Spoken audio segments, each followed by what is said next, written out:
Did you know that Halo came out on PC? Back before Microsoft decided to make the series console exclusive, there was a short period where we could enjoy the series with the good old mouse and keyboard.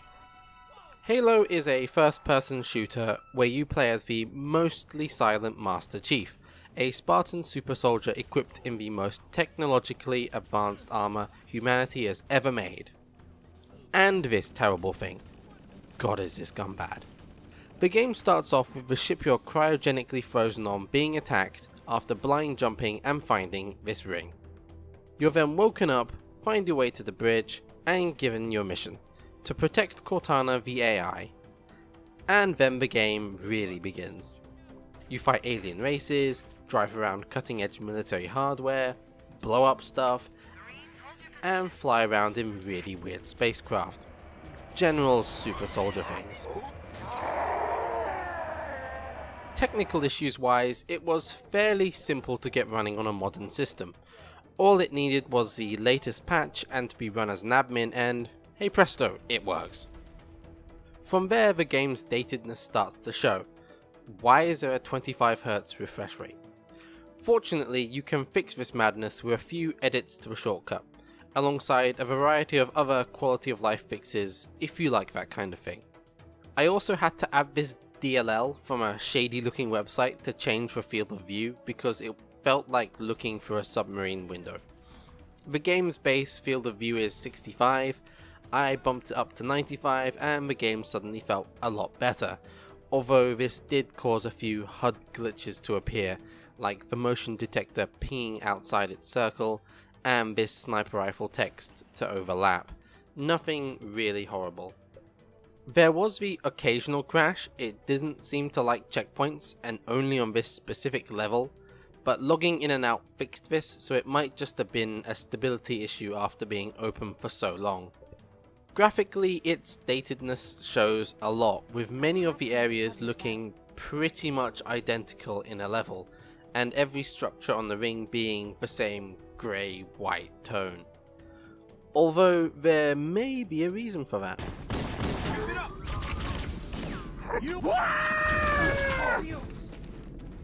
The decals are amazing, especially considering the time, and you can immediately tell whenever there's been a fight from the fluorescent, multicolored blood everywhere, scorch marks, bullet holes.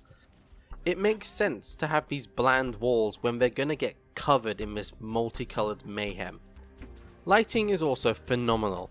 Darkened areas will light up like fireworks, exploding with multiple colours of plasma and tracers flying around. The gameplay holds up, despite being over 18 years old. Enemy types each feel unique and individual. There's a good variety of weapons of both human and alien origins, with each one feeling, looking and sounding great. Except you, assault rifle. You are the unloved one. Some cool vehicles to drive around in, with the alien ones looking outright strange. And while the plot is a bit ham-fisted at times, with a lot of jump cuts between levels, alongside some of the levels being a bit dull, it culminates in a great spectacle. But we'll get onto those in a bit. What the hell are you doing? Security to the bridge. The Master Chief has gone rampant. Take him down, boys.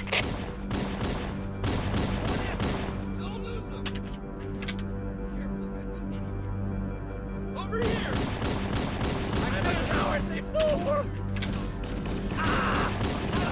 Sorry. Halo was the first really popular game to use regenerating shields, which opens up many more risky tactics that would be impossible in a game with only static health. This is one of the principal reasons as to why Halo plays so well, as it allows for encounters to be far more dangerous while not crippling your character if he has low health. And what makes the combat consistently engaging and different every battle is when your enemies have the same tools to work with as you. The Covenant has some of the best AI I've seen of this time period, and arguably today. Elites showcase this constantly, sporting the same energy shields that you have and a general grasp of tactics. These guys will rush at you when you have low shields, run away and hide when they have no shields themselves, mount vehicles, The control center is at the top of that pyramid structure. and even jump off bridges to avoid grenades. Wait, what? Take them out, however, and you can watch their underlings run around screaming in panic as all hope is lost.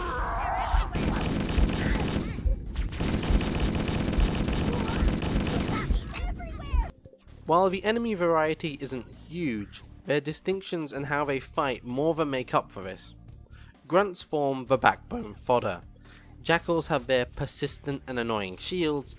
Elites call the shots and act as the Master Chief's antipodes, while hunters provide the heavy muscle. Individually, they're fairly easy to take out, but when fielded in mixed groups, strengths begin to overlap and the whole becomes a tough nut to crack. Do you take out the fodder, but embolden the leader in rage? Or take out the leader who hides behind his fodder should he lose his shield? On the allied side are your buddies, the Marines, a combination of low health, easy staggering and terrible weaponry makes them almost completely useless, beyond being a short distraction for a while. On easier difficulties they get away with it, but on legendary or heroic they just don't cut it. Requesting reinforcements at our position.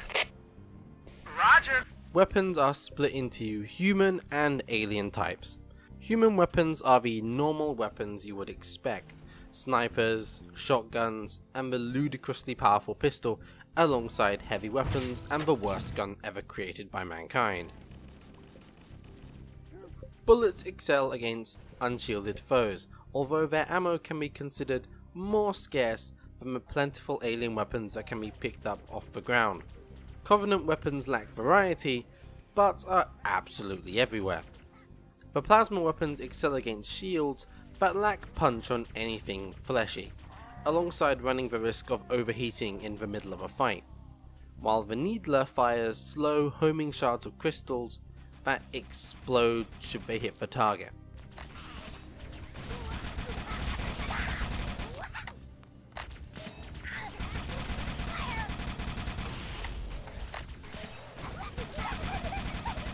Grenades are just fun. It's a shame their power was significantly curbed in future titles, because Halo's grenades are devastating. Frag grenades are rare but perfect for clearing out groups of fodder, while plasma grenades are numerous and can stick to enemies, making them better against tougher foes like elites or hunters. The strength of the shooting in Halo comes from the combinations of weapons that you can use. The Master Chief is limited to just 2 weapons at any point, and choosing weapons that have synergy with each other, like the plasma pistol and the normal pistol, allow you to make short work of anything in your path. At least initially, but we'll get onto that later. Finally, there are vehicles, 2 rideable for each side. Covenant vehicles are built for self-sufficiency. The Ghost comes with twin plasma cannons, while the Banshee is the only flying vehicle in the game, making you nigh on invincible if you can get in one.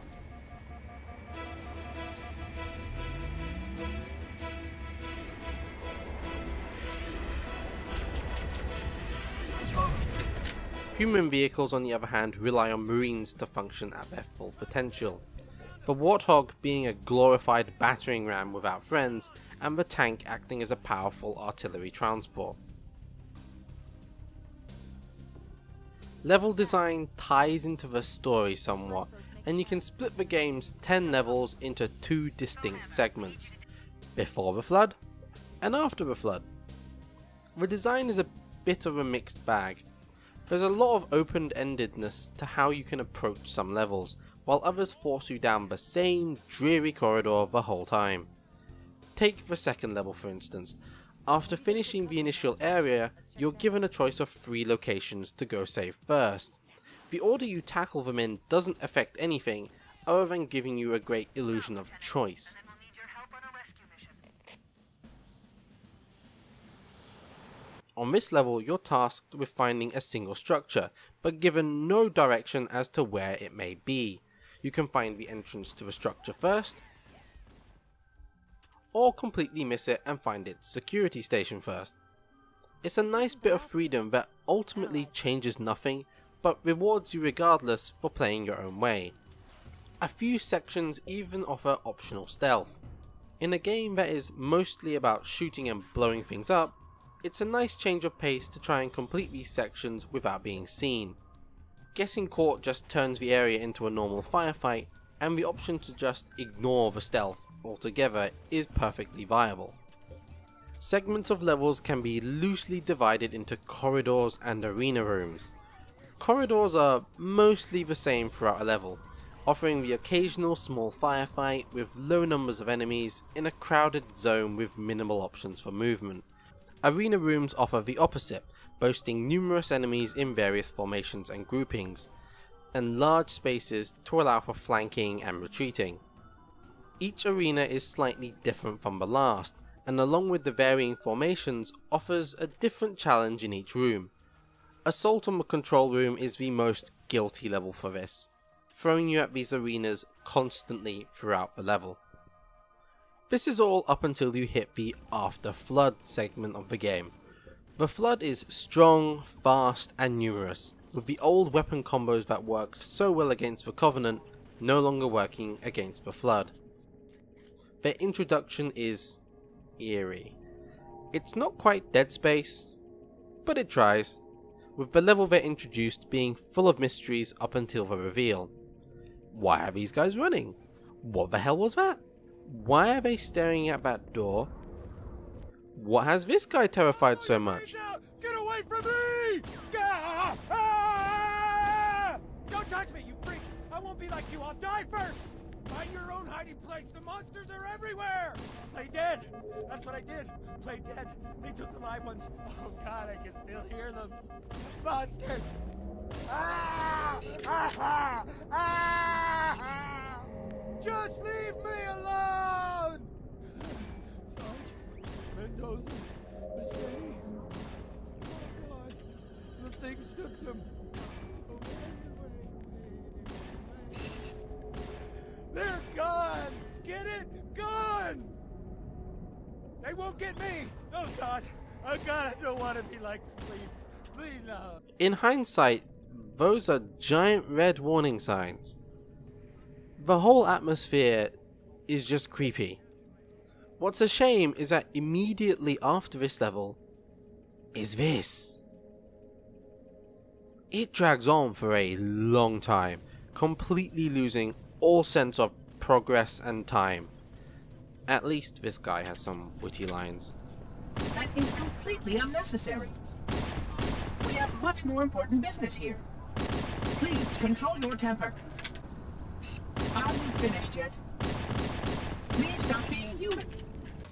The After Flood segment of the game is entirely rehashes of previous levels, all played backwards. The addition of the Flood adds a great deal of chaos to these rehashed levels and arguably makes them better than the originals, but they're still the same levels as in the first half of the game. I mentioned before that the overall story is a bit ham-fisted, yet it manages to keep things together. If you don't want spoilers, skip to this time here. Right, let's blow up a ring. Turns out this giant ring is actually a huge weapon designed to exterminate all sentient life in the galaxy in order to stop the Flood from assimilating all life. For some reason, the creators of the ring, the Forerunners, decided to keep some specimens of the Flood on this ring, which the Covenant accidentally release, try to reseal, and then the humans come along and release them again. Right, well, let's get this door open. I'll try, sir, but it looks like these Covenant worked pretty hard to lock it down. Just do it, son. Yes, sir. With the Flood spreading, an ancient Forerunner AI called the Monitor comes along and whisks you away to get the key that activates the ring. Of course, he doesn't tell you it'll kill all life. This is stopped by Cortana, who we casually forgot and left behind earlier. Odd. That wasn't supposed to happen. Oh, really? She has a bit of an argument with the Monitor before he decides to just take the key from you and Cortana by force. Cortana comes to the conclusion that the ring needs to be destroyed, and believes that their crash-landed ship going into overdrive will do the job. But in order to do this, they need the captain's command codes to launch the self-destruct sequence. Unfortunately, he got captured by the Flood and is sitting in the middle of a cruiser that the Flood are trying to repair so they can sail off and start assimilating more things. Chief punches his head in, rips out his brain thing, and then flies back to their ship. It's in a bit of a mess. It also turns out that getting the command keys was completely useless, as the monitor deactivates the sequence, so instead we do what we do best: blow stuff up. Trusty Pelican Lady has somehow survived all this madness, but crashes before our eyes. Chief grabs the last fighter and escapes just in time to see the ring destroy itself, before flying back home as the only survivor. But not really. Also, that ring destruction looks a bit familiar, doesn't it? Yeah. The story doesn't really start to pick up until the latter half of the game, with the initial levels being more setup and generic missions. I'm not entirely sure Bungie was expecting to make a sequel, as the plot is very self-contained from the rest of the series and the direction it goes in, including some future retcons that happen much later in the series. This is it, baby. Hold me.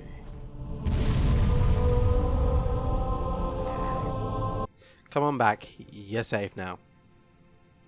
I've left the best till last, and that's this.